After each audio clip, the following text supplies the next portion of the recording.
বাঘাসুরার মুসলমান গভীর মনোযোগ দিয়ে শুনে যান। যে মাহফিলে আজ বসে আছি, যে জমিনের উপর আজ আমরা বসে আছি, আগামী দিন এই জমিনের নিচে আমাদের একটা ঘর হবে। এই ঘরের নাম কবর।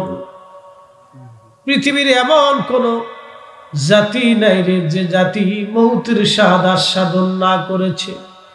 কুল্লু নাফস, প্রত্যেক জীবন দাইকাতুল মউত, মরণের স্বাদ তাকে নেওয়াই লাগবে। এখান থেকে পালানোর মতো কোনো রাস্তা নাই। হাজিরিন, কমিটির একটা বিষয়, হুজুর হযরতে বেলালের ওয়াজ করবেন। বেলালের ওয়াজ তো বহু মানুষ জীবনে বহু শুনেছে। আমার এই ওয়াজে কোটি কোটি মানুষ এই ওয়াজ শুনেছে, লক্ষ লক্ষ মানুষের চোখের পানি ঝরেছে। কারণ একটাই, হুব্বে রসুল, রসুলের মহাব্বতে হয়েছে। একদিন আমি মাগরিবের নামাজের সময় বসে আছি, নামাজ পড়ে বাসার মধ্যে আমার বিছানায় বসে আমি কিতাব পড়তেছিলাম। এক ভদ্রলোক আমাকে ফোন দিল, হুজুর আপনি কি ফরিদী হুজুর? আমি বললাম হা। বলে, হুজুর আমি বাংলাদেশের একটা ছাত্র সংগঠনের কেন্দ্রীয় নেতা, আমি ছাত্র সংগঠনের একজন সদস্য। আল্লাহ খুদা কি আমি বুঝতাম না, অর্ধেক মুসলমান আর অর্ধেক নাস্তিক ছিলাম। আমাকে বলতেছে, হুজুর দুনিয়ার এমন কোন নিকৃষ্ট কাজ নাই যেটা আমি জীবনে না করছি।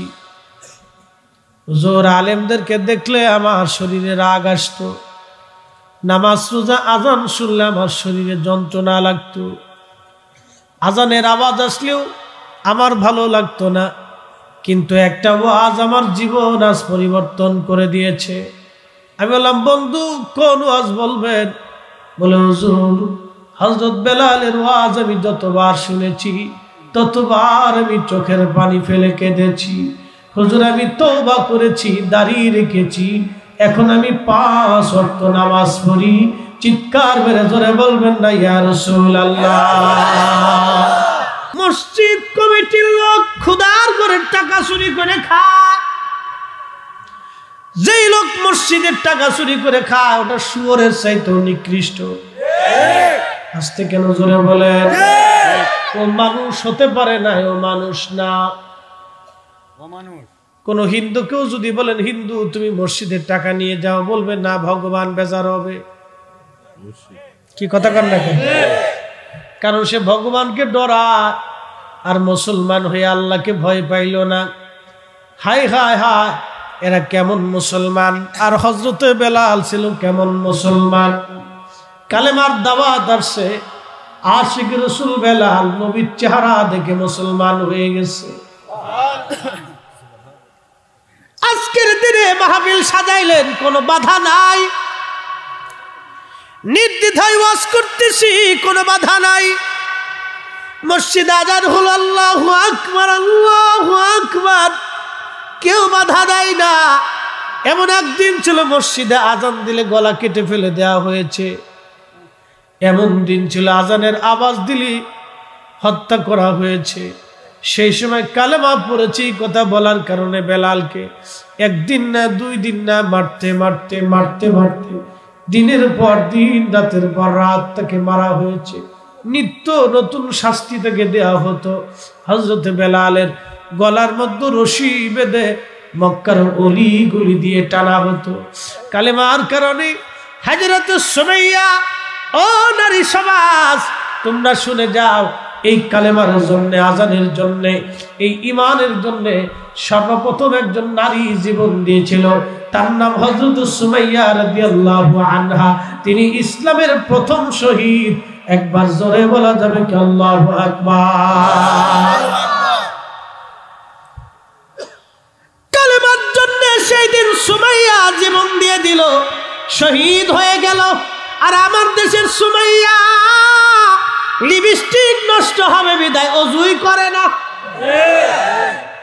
আপনি জুমার নামাজ পড়তে যাবেন, নামাজ পড়তে রওনা করেছেন, গোসল করলেন, সুন্দর পোশাক পরলেন, পুরাতন হোক কিন্তু সেটা পরিষ্কার হতে হবে, সুগন্ধি লাগাইয়া জুমার নামাজে গাড়িতে মোটরসাইকেলে না যাইয়া আপনি হেঁটে হেঁটে মসজিদে গেলেন, নির্দিষ্ট জায়গায় বসে পড়লেন, ইমাম সাহেবের কাছাকাছি খুতবা শুনলেন, আলোচনা শুনলেন, নামাজ পড়লেন, আদবের সাথে চলে আসলেন, মসজিদে কথাবার্তা বললেন না। আমাদের দেশে অনেকেই মসজিদে যাইয়া মসজিদের বাইরে বসে বসে গল্প গুজব করে, গল্প সাটান করতে থাকে, তা করা যাবে না। মসজিদে চুপচাপ যে আপনি ওয়াজ শুনবেন, খুতবা শুনে নামাজ কালাম পড়ে দোয়া কালাম পড়ে আপনি চলে আসলেন পায়ে হেঁটে হেঁটে। আল্লাহ নবী বললেন, উম্মত শুনান, তিরমিজির হাদিস, নবী বলতেছে উম্মত রে, প্রত্যেক কদমে কদমে আমার মালিক আমার মাওলা 1 বছরের নফল রোজা, 1 বছরের নফল নামাজের সওয়াব ওই বান্দার আমল নামায় আমার আল্লাহ লিখে দেয়। হযরত বেলাল নবীর মুয়াজ্জিন আজান দেন। বহুদিন নবীর সহবতে থেকে থেকে ভালোবাসা এত প্রকট হলো, এত পরিমাণে বেশি হলো, আল্লাহর নবীর ইন্তেকাল মোবারক হয়েছে। অনেক লম্বা ওয়াজ, সাহাবীরা বরদাস্ত করতে পারেন নাই। হযরত ওমরের মতো সাহাবী তলোয়ার টেনে ঘর থেকে বের হয়ে গেছে। কেউ যদি বলো নবী মরে গেছে, আমি ওমর তার শরীর থেকে মাথা আলাদা করে ফেলবো। আরে সাহাবীরা পাগল পাড়া। হযরত বেলাল কথা বলে না কারোর সাথে, নীরব বোবার মতো পড়ে আছে। হযরত বেলাল বললেন, সাহাবীরা রে, নবী নাই আর আমি আজকে থেকে আজান দিব না। ইন্তেকালের পর থেকে কোনদিন বেলাল আর আজান দেন নাই। সাহাবা একরাম বহু অনুরোধ করলেন। ইমাম কিরমানি শরহে বুখারীর মধ্যে লেখেন, আল্লামা ইমাম তাকিউদ্দিন সুবকি রাহমাতুল্লাহি আলাইহি আশ-শিফাউস সাকামের মধ্যে তিনি লেখেন, আল্লামা শেখ আব্দুল হক মুহাদ্দিস দেহলভী রাহমাতুল্লাহি আলাইহি মাদারিজুন নবুয়াতের মধ্যে লেখেন, বেলাল আর কোনদিন আজান দেন নাই। আবু বকরের কাছ থেকে বিদায় নিয়ে সিরিয়ায় চলে গেলেন। অনেক লম্বা ওয়াজ। একদিন বহু রজনী ঘুমোচ্ছিলেন বেলাল, স্বপ্নের ঘরে দেখেন রাহমাতুল্লিল আলামিন তশরিফ এনেছে। বেলালকে ডাক দেয়া বলে, বেলাল কেমন জুলুম তুমি আমার সঙ্গে শুরু করছো, কতদিন হলো রে বেলাল তুমি আমার জিয়ারতে আসো। বেলাল রে আয় আয়, তাড়াতাড়ি আয়, আমি নবীর জিয়ারতে আয়। বেলালের মতো আশিক যদি আমি হইতাম, বেলালের মতো আশিক যদি আমি হইতাম, এ দুনিয়ায় নবীর দেখা পাইতাম, দুনিয়ায় নবীর দেখা পাইতাম। আল্লাহ নবী স্বপ্ন দেখে, বেলাল কেমন জুলুম তুমি আমার সঙ্গে শুরু করছো। বেলাল আমি নবীর জিয়ারতে। একজন সাহাবী কেমন করে নবীরে ভালোবাসা দিলে, আমার নবী স্বপ্নে তাকে ডাকতে গেছে। হযরত বেলাল ঘুম ভাঙ্গিয়া দৌড় মারছে মদিনার পানে। সিরিয়া থেকে মদিনা বহু দূর, এই বহু দূর রাস্তা অতিক্রম করে বেলাল আসছে। তাহাজ্জুদের সময় রওজা শরীফ কাঠের জালি মোবারক দিয়ে ঘিরে রাখা ছিল। বেলাল জালি মোবারকের সঙ্গে মাথা টেকে কান্দে আর বলে, হুজুর গোলাম আসতে বলেছিলেন, গোলাম হাজির হয়ে গেছে। গোলামকে আসতে বলেছিলেন, গোলাম হাজির,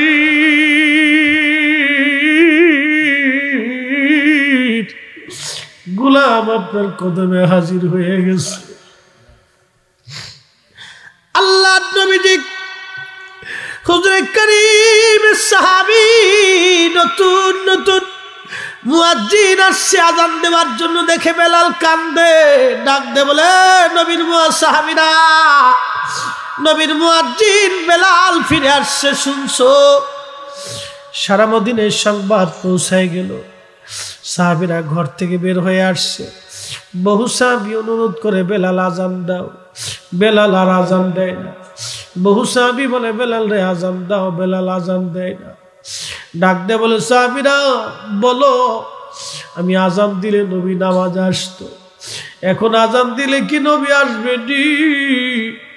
যে আজান দিলে নবী নামাজ আসবে না সে আজান আর আমি দেব না। সাহাবীরা ডাক দেখবে হাসান আর হুসেন আসেনি, দেখো হাসান হুসেন যদি থাকে, হাসান হুসেন বললে বেলাল আজান দিবে।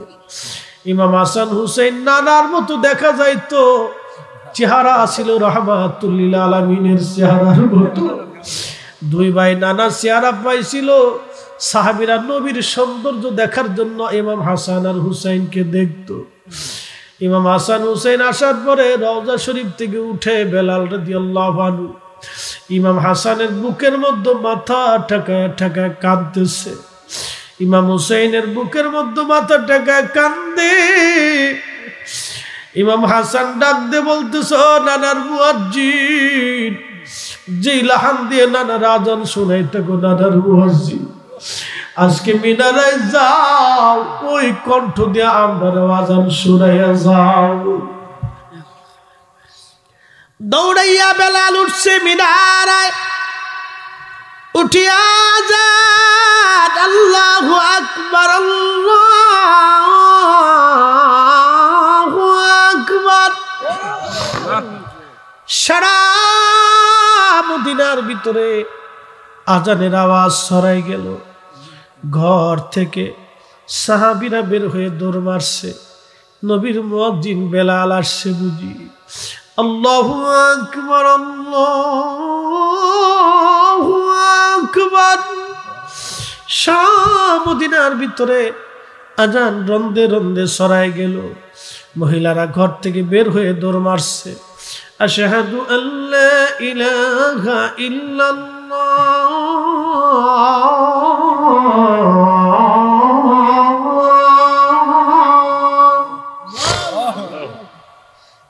সারা মদিনার রন্দে রন্দে আজানের বাড়ি চলতেছে। ঘর থেকে নারীরা, শিশুরা, বাচ্চারা বের হয়ে দৌড়ায় আর কান্দে। আর একটা আওয়াজ আসে, নবী কি ফিরে আসছেনি? নবী কি ফিরে আসছেনি? নবী কি ফিরে আসছেনি? নবী কি ফিরে আসছেনি? হযরত বেলাল যখন আজান দিল, আশহাদু আন্না মুহাম্মাদার রাসূলুল্লাহ,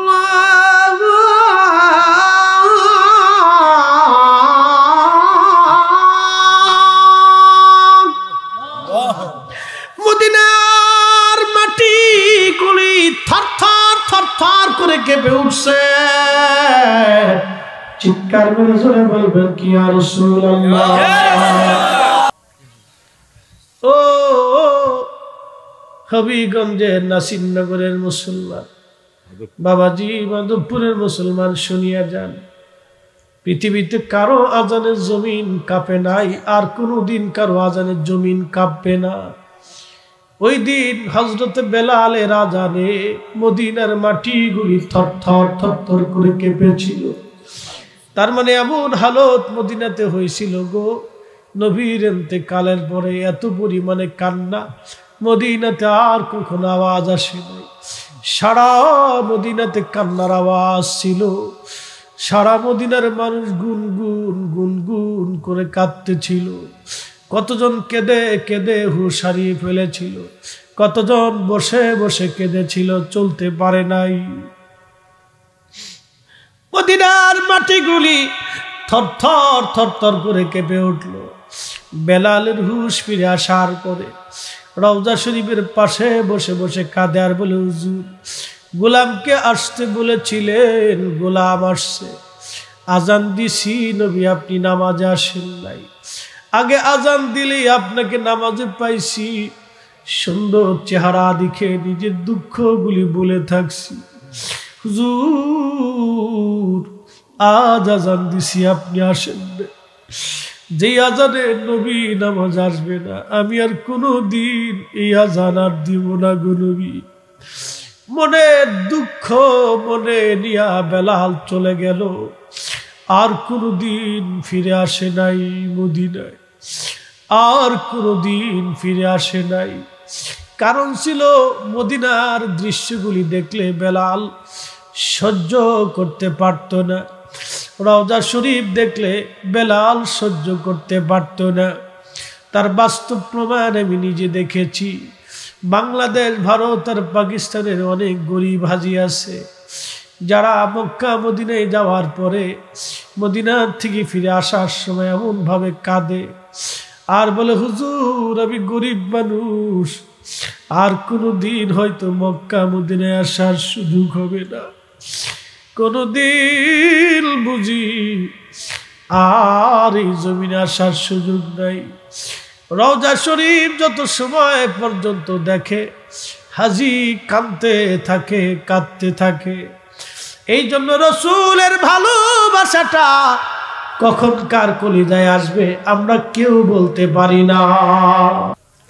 বাঘাসুরের মুসলমান স্ত্রীর প্রশংসা করতে যাইয়া দুনিয়াতে একজন বিপদে পড়ছিল, তার নাম খলিফা হারুন রশিদ।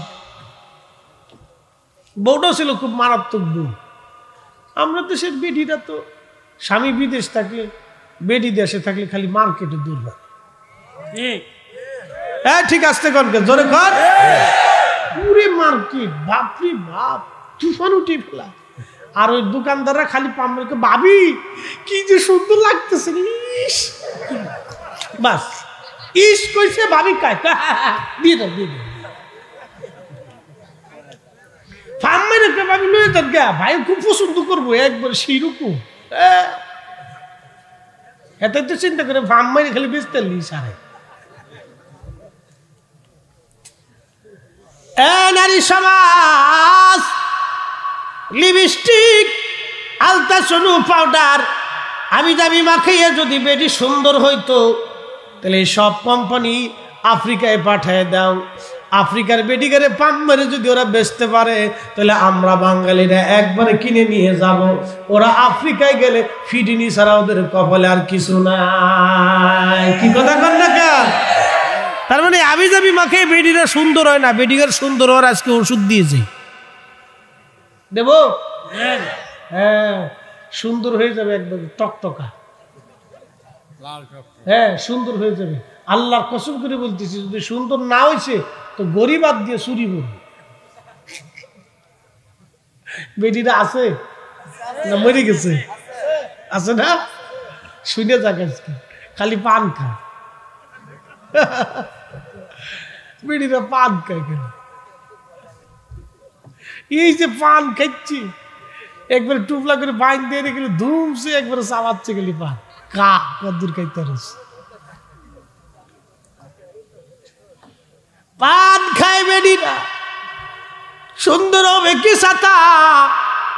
ও নারী সমাজ সুন্দর হয়ে যাবেন।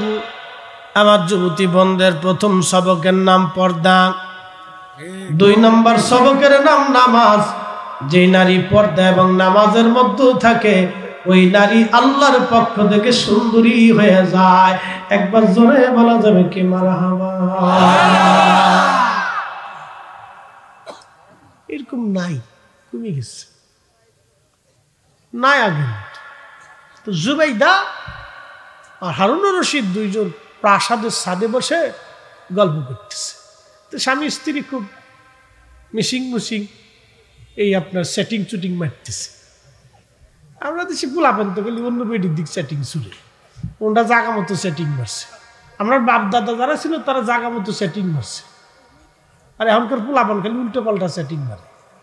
হ্যাঁ কি কথা কর না কা? সব সিস্টেম উল্টে গেছে। কাজী সামনে জিজ্ঞেস করেন, কাজী বিয়ে পড়ান কেমন? যেমন বিয়ে পড়ে তেমন সারাচ্ছি। সারাচ্ছেন কারণ কি? সব মোবাইলের দোষ। বেডির কোনো দোষ নেই, বেড়ারও দোষ নেই, সব মোবাইলের দোষ। কি মেম্বার সাহেব কথা ঠিক না? ওরা সালিশ দরবার করে ওরা জানে সব মোবাইলের দোষ। তালাক হলে কি হয়? আল্লাহর নবী বলেছেন উম্মত কিয়ামতের একটা আলামত তোমরা শুনে যাও, পৃথিবীর মধ্যে তালাকের সংখ্যা বাড়বে, এত পরিমাণে তালাক বাড়বে, এটা কিয়ামতের আলামত। তালাক হলে কি হবে? ওই বেডিরও কোনো লজ নাই, বেডারও কোনো লজ নাই। বেডা আর একটা বিয়ে করবে, বেডি আর এক জায়গা বিয়ে বসবে। তবে একটা কথা মনে রাখবেন, প্রথম বউয়ের মতো, প্রথম স্বামীর মতো এমন প্রেমিক আর নাই।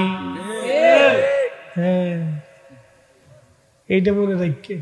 আর এক বেডি যতই আনেন ওই ধাক্কা ধাক্কি চলে, আর এক বেডার লগে বিয়ে বসেন ও ধাক্কা ধাক্কি চলবে।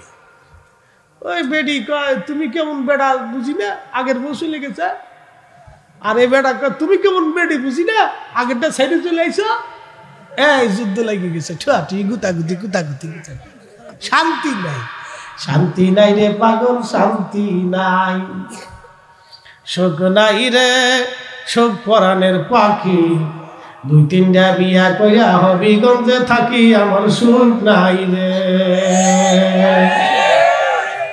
গান যদি আমার বউ শুনে তার আমার খাওয়ান নসিবে নাই। একদিনে এক শয়তানে করছে কি, আমার বোন নাম্বার কেমনে জুগাইছে, এক বেডি ফোন দিয়ে কয় হুজুরে আমি বিয়ে করছি। কনসেপ্ট আমি তখন মাহফিল টাফিল করে এই মাধবপুরের শ্যামকো পাম্পে আমার খুব মহিবিন ওই ম্যানেজার সাহেব ওনার ওখানে ঘুমাইতেছি আমি, আর সেদিন রুহুল আমিন সিদ্দিকী সাহেব, আমরা 2 বন্ধু মানুষ এক জায়গায় এক বিছনায় ঘুমাইতেছি। আল্লাহর কি সাহায্য! এই সময় হঠাৎ করে সকাল 9টার সময় আমার ফোন দিয়ে আমার বউ কাঁদতেছে। কি ব্যাপার, কি হয়েছে? হঠাৎ করে আমি ঘুমতে উঠছি, আমার পার্সোনাল নাম্বারে ফোন দিচ্ছে। কান্দো কেন? তুমি কই? আমি তো ঘুমাইতেছি। তুমি কই? তুমি বলে আরেক জায়গায় বিয়ে করে এক বেডিলে হয়ে রয়েছে। আমি কে দুনিয়াতে আছি, আমার শরীরে কাপড় চুরি হয়ে গেছে, কও কি তুমি?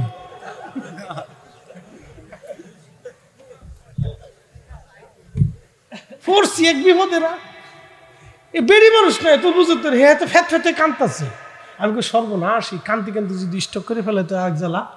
এসে হুজুর বউ মেরে ফেলেছে, সারা দেশে এসে অন্য বেডিরা আর আমার সাথে বিয়ে বসবো না, হুজুর বউ মেরে ফেলে, বিপদ না? পরে আমি দিশে পিছিয়ে না পেয়ে করো, থামো, আমাকে যে ফোন দিছে এই ফোন নাম্বার দাও, আর এই যে রুহুল আমিন সিদ্দিকী সাহেব আমার বন্ধু মানুষ, সে পাশে শুয়ে রয়েছে, তার সাথে কথা কও, দেখো কোন বউ নিয়ে ঘুমাই রয়েছে। আমি দুজনে এক লোকে ঘুমাইতেছে। আল্লাহর কি মেহেরবানি, শয়তানের সুযোগ পেয়েছে না। পরে হাতে ধরে কয় ভাবি আপনি মন খারাপ করেন না, আমরা একসাথে ঘুমাই রয়েছি, এগুলো শয়তানি করতেছে, নাম্বারটা দেন।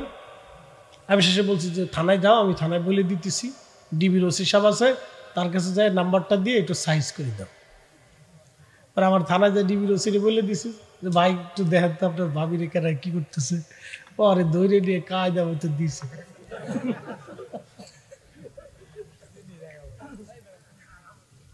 বুঝতে পারছেন?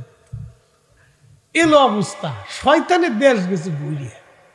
আপনি ভালো থাকবেন, সুখে থাকতে দিবে না। কি কথা কন না কেন? চারপাশে কিন্তু ক্রিমিনাল শয়তান বেরিয়ে আছে। আপনাকে গ্রামে মনে ক্রিমিনাল নাই? হ্যাঁ, বাগাসুরাই নাই। বেডাকের ভিতরে যেমন ক্রিমিনাল, বেডিকের ভিতরে এরকম ক্রিমিনাল আছে। কি কথা কন না কেন? যারা ক্রিমিনালি করে সংসারে ভেজাল বাঁধে হলো শুয়োরের চাইতে নিকৃষ্ট। এই কথা কন না, জোরে বলেন ঠিক কিনা? এগুলো সমাজ থেকে বিতাড়িত করতে হবে সারপোকার মতো। এগুলো অশান্তি বাধায় বেড়া। মনোযোগ দিয়ে হযরতে জুবাইদাকে খলিফা হারুন রশিদ বলতেছিল, বিবি রে তুমি তো অনেক সুন্দর, আল্লাহ তোমারে সুন্দর করে বানাইছে। সুন্দর তো আসলেই সুন্দর। আরবের মহিলারা যে সুন্দর, যেটা সুন্দর হয় এটি এমনি সুন্দর হয়। এই সুন্দর মানে সুন্দর, যেটা কালা তো সেটা ভবির কালার কালা। হ্যাঁ, এটা সুন্দর তো সুন্দর। দেখেন না ফিলিস্তিনের মেয়েরা কত সুন্দর, আল্লাহু আকবার, বাচ্চারা ফুটফুটে সুন্দর। কারণ কি জানেন? ওই ফিলিস্তিন ছিল হযরতে আম্মাজান সারা আলাইহিস সালামের জমিন। ওই জমিন পুরা অঞ্চলটাকে আগে হারান বলা হতো। হারানের রাজকুমারী ছিলেন আম্মাজান সারা। আর হযরত আদম সফিউল্লাহর স্ত্রী আমরার মা হাওয়া আলাইহিস সালাম থেকে আম্মাজান সারার মতো এত সুন্দর পৃথিবীতে কোনো নারী জন্ম হয়নি। ও ফিলিস্তিনের মানুষ তার আম্মাজান সারা হযরত সুলাইমান, দাউদ, ঈসা, মূসা, জুবাইর, উজাইর, ইমরান, ইয়াহইয়া, এই সমস্ত নবীদের বংশধর তারা। আল-আকসা ৭০,০০০ নবী আসছে এই মসজিদ কেন্দ্র করে। একসাথে বলবেন না আল্লাহু আকবার।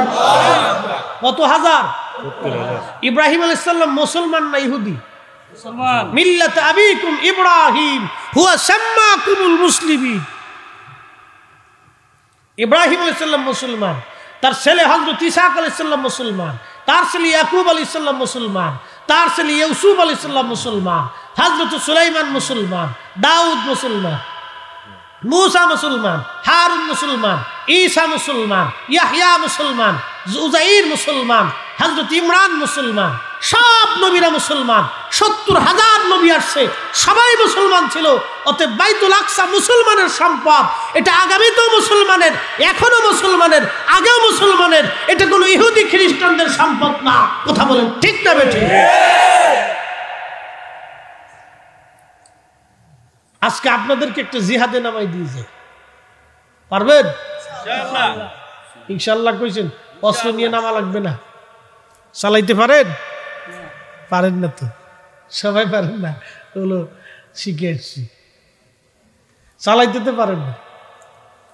খুব মনোযোগ দিয়ে এই যুদ্ধে নামাচ্ছি না, আপনাদেরকে আর একটা যুদ্ধ শিখাচ্ছি। সে যুদ্ধের নাম, ইসরায়েলের একটা পণ্য আছে, এটার নাম পেপসি, কোকা কোলা। আর একটা নেসলে কোম্পানি, নেসলের চকলেট আছে, শিশুদের খাদ্য আছে, দুধ আছে, আরো অনেক কিছু প্রোডাক্ট আছে। আজকে আপনাদেরকে একটা যুদ্ধে নামাই দিয়ে যাই, দেখি ইমানের জোর কদ্দুর আছে।